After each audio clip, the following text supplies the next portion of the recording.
How many times do we tell ourselves, I'll be happy when? I'll be happy when I publish my book. I'll be happy when I move out. I'll be happy when it's Tuesday.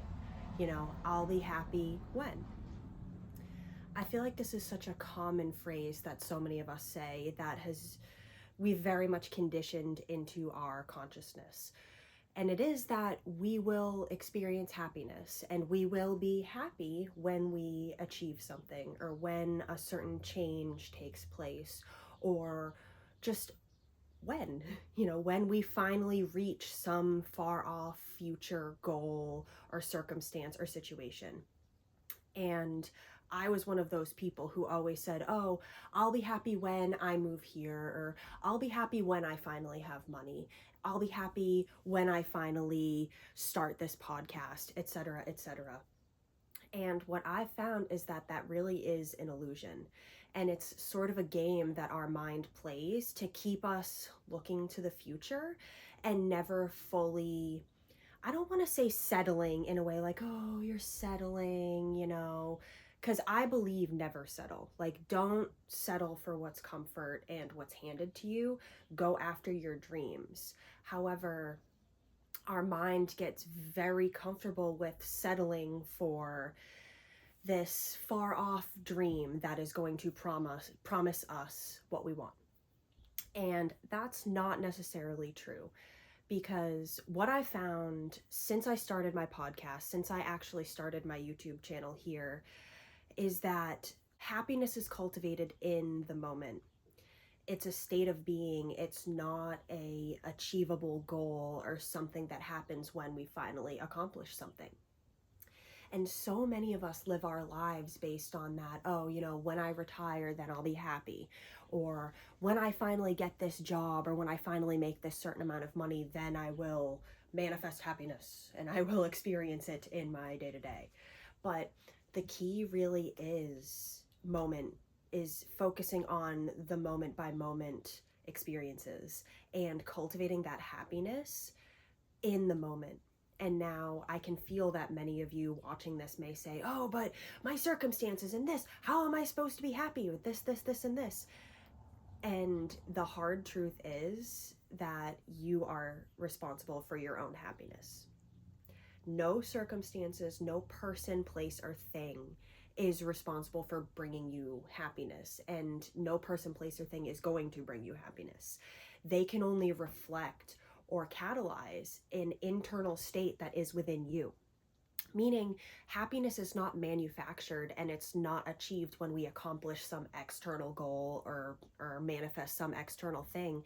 It is literally a state of being that is cultivated on a moment-to-moment basis. So if you're in a situation that is sucking the happiness out of you and that is preventing you from experiencing happiness, that could definitely be a lesson and an experience that has been given to you for you to learn how to cultivate happiness no matter what is happening outside of you. Because if you really think about it, when we are in a state of bliss, when we are in a state of happiness, yes, it can be triggered by external things. You see your lover across the street and that fills you up with a little bit of joy. Or, you get a deposit of a few $100s in your bank account and that really fills you up with joy and a bunch of other emotions. But those emotions already exist within you. They were just triggered by these external forces. And so all the emotions, happiness, sadness, joy, anger, they all exist within us all the time. And we can choose what emotional states and what feeling states we want to cultivate. Yes, many of us may feel like we're victims of circumstance, like we're victims of these intense emotions, these uncomfortable experiences. And if I myself was watching this video while I was triggered or while I was having a bad day, I would probably say all right, fuck you, screw you, who the fuck are you? You have no idea what I'm going through. And I get that. But I have learned that even if I'm in those really agitated, hopeless, intense, just dark, sad places, if I'm able to surrender, focus on my breath, and really detach from the feeling, detach from the experience, I can really bring myself back to a state of neutrality. And then I can take actions that will help me to cultivate a better state. Because it's not like we can snap our fingers and it's like, okay, now I'm in unconditional love and bliss. It's not that easy. Trust me, I've learned that the hard way, because I thought that just by being spiritual, just by expanding your consciousness, you're just happy. You just get that bliss state all the time, no effort. And I guess that can be true in one sense, because all these things, they manifest differently for every single person. But the more you can bring yourself back to neutrality, take actions, have a shift in your mental state, the more you can take control in a healthy way, not in a like, I need to control this because it's bad. Like, just recognize your power and do things that just naturally result in a good feeling. Like, for example, if you're really having a bad day and you're just like, everything keeps going wrong and you're on a downward spiral, well, really pause, take a breath, bring yourself back to the body, because usually it's the monkey mind and the chaos of the mind that it keeps bringing us further and further down that downward spiral.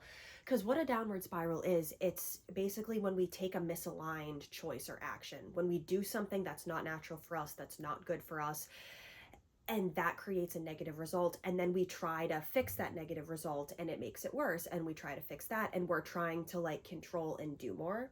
Well, by just bringing the energy back, coming back to the present moment, then you can really detach and you're not so like in it, right? You there's a healthy detachment and there's a healthy space between the emotion and the observer you. Because one of the most important things that I have learned on my spiritual journey is that you are not your thoughts. You're not your emotions. We may think, because these thoughts and these emotions are so real and we're so in it and we're so attached in any given moment, we can think that they define us and they are us. But you are that which observes your thoughts. You are that which observes these emotional states and who experiences these things. You are the observer. As Ram Dass says, you are infinite loving awareness. Or I think he says it just, you are loving awareness. But anyway, the little infinite got thrown in there to remind you that you're infinite. But so you are that which is observing everything. And when we step more into that observer role and remind ourselves that we are loving awareness, that we are just that awareness, that is loving in its nature, that is observing whatever stimuli, whatever experience, whatever is going on this earth plane or in our mental body, emotional body, you can detach from it and you can recognize, oh, maybe I absorbed too much stress from work and I brought it home and that's why I'm feeling agitated. Or maybe someone's not respecting your boundary, or you're living in an experience of contrast that is just triggering you and is just making you like, oh my God, like enough. When you can step more into that observer role, you can kind of see the emotion, see the thought, see the agitation, whatever state of being, you can see it for what it is. Maybe you can see what caused it, what contributed to it. And then what I've really been doing is repeating mantras or returning to my breath to shift my energy from whatever I was stuck in, whatever I was attached to in a way and holding on to, and bringing me back into just neutrality and that presence as the observer. And so a few of the mantras that I use, one of them comes from Hinduism, but it's just a seed. In and of itself, it's a seed sound, and it's a sound that correlates with the solar plexus chakra, which is our power center, our center of willpower, sense of self, just that I am power center right here. And what that mantra is, it's Ram. And Ram is also another term for God or spirit. And so that's why it's proven to be a very powerful mantra for me, because not only does it attune to my solar plexus, and not only does it help to bring me back into my power, it is also attuning me with the consciousness and the power and the love of God, spirit. So I'll just sort of chant, usually in my head because I'm usually around people, but if I am alone or if I feel comfortable to, I'll repeat this mantra out loud and say Ram, Ram, Ram, and it's, if you need it spelled out for you, it's RAM. However you want to pronounce that, I say it as Ram, and that's how I've heard a lot of Hindus and a lot of other spiritual practitioners speak it. But yeah, you can repeat that in your mind or out loud. And then another one that I have received from Baba Ram Dass is I am loving awareness. I am loving awareness. I am loving awareness. And you just keep repeating that mantra until you sort of experience a shift in your state. And now, if when you're finished repeating this mantra, if you find yourself back in that agitated state or those emotions coming back, it could be that there's a story that is being upheld within your field, within your mind, body systems, a story that is creating these negative emotions and feeling states. Because, for example, if you think you're ugly as shit and you do the mantras and you say, I am loving awareness, but then you come back and you just are still in that story of like, but I'm ugly, or but I'm ugly. Like you just keep coming back to that. You are the only one who can convince yourself of something different. You are the only one who can change the story, change the narrative. So how can you introduce another narrative? And why are you introducing this story in the first place? You know, where did it come from? Who told you that you're ugly? Was it you? Was it your mom? Was it your dad? Was it friends, bullies at school? You know, who told you that? And why do you adopt it to be true? Why are you upholding the story in your field? And then you can repeat more mantras, or if you're really stuck in that story, can go for a walk. You know, go make yourself a cup of tea or coffee, get yourself a little snack, just do something to bring a new experience into your field and to teach yourself a different story. You know, for example, if you're telling yourself that you're ugly, well, put on your favorite outfit, maybe your favorite comfy outfit, like, you know, a long sleeve shirt and sweatpants, and really repeat to yourself, like, I am pretty, I am beautiful. And you may feel some agitation and some resistance, but if you keep repeating that and keep reminding yourself that, like, you are perfect as you are. You know, God, spirit designed you the way you are for a reason. So why are you to deny that that's perfect? Who are you to say that you're ugly when God made you perfectly as you are? And there are so many people out there who think you are the most beautiful human being on the entire planet, breathtaking by your looks, yet you're sitting there and you're telling yourself you're ugly. Like, how many pretty girls out there? Like, one of my best friends, I was shocked when she told me this, but she told me that, like, she has no confidence and that maybe she has the looks, but the confidence and the self-esteem not there. And I was like, are you fucking kidding me? You're one of the most beautiful human beings I know, and you think you're ugly? Like, are you kidding? And so when you step into that observer role and when you detach from those initial stories that you've been telling, you start to see, like, oh wait, like, do I really believe that? Like, shit, like, maybe I'm just keeping myself in this story because it's getting my needs met somehow. You know, maybe by calling yourself ugly, other people are calling you pretty and you're attracting that attention that you want. So anyway, that was a bit of a tangent, but stepping into the observer role can really help us to come back to the present moment and to step out of that I'll be happy when energy. Because often when we return to the observer role, when we return to neutrality, our heart starts to open and we start to fill with unconditional love and life force, which is the energy that animates and flows through all of us. And we come back to our neutral, authentic, core soul frequency. And when you're in that frequency, you understand that you won't be happy that the only time you're going to experience happiness is right here and right now, when you yourself are open to it, when you yourself are creating it. You know, if you really want to be an artist, but you're like waiting to be an artist when, you're never going to be an artist. It's up to you to pick up those paintbrushes, to pick up that pen and start drawing and start writing and start painting. And Maybe when you start, you're not going to create the best work of art of your entire life, but don't get discouraged.